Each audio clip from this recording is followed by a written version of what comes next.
প্রকাশিত এসএসসি ও সমমান পরীক্ষার ফলাফলে অসন্তুষ্ট শিক্ষার্থীদের জন্য শুরু হচ্ছে খাতা পুনঃনিরীক্ষণের আবেদন। 11 জুলাই থেকে আবেদন কার্যক্রম শুরু হয়ে চলবে আগামী 17 জুলাই পর্যন্ত। আন্তঃশিক্ষা বোর্ড সমন্বয় কমিটির অধীনে 11টি শিক্ষা বোর্ডের শিক্ষার্থীরাই করতে পারবেন আবেদন। ওয়ালটন এখন দেশের সীমানা পেরিয়ে পৌঁছে গিয়েছে 50টিরও বেশি দেশে। ওয়ালটন, ঘরে ঘরে বিশ্বজুড়ে। বোর্ড সূত্রে জানা গেছে, পুনঃনিরীক্ষণ বলতে প্রশ্নপত্র নতুন করে মূল্যায়ন নয়, বরং উত্তরপত্রে নম্বর যোগে ভুল হয়েছে কিনা, কোনো উত্তর বাদ পড়েছে কিনা সেসব বিষয় যাচাই করা হয়।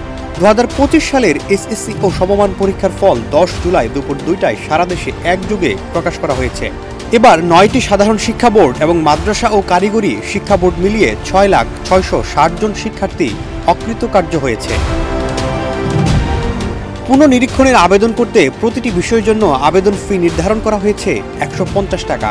টেলিটক মোবাইল অপারেটর সংযোগ ব্যবহার করে করতে হবে আবেদন। শিক্ষা বোর্ডগুলোর ওয়েবসাইট ও টেলিটকের ওয়েবসাইটে আবেদন পদ্ধতি ও প্রয়োজনীয় নির্দেশনা বিস্তারিতভাবে উল্লেখ থাকবে। সরকার আব্দুল্লাহ তহিদ, দেশ রূপান্তর।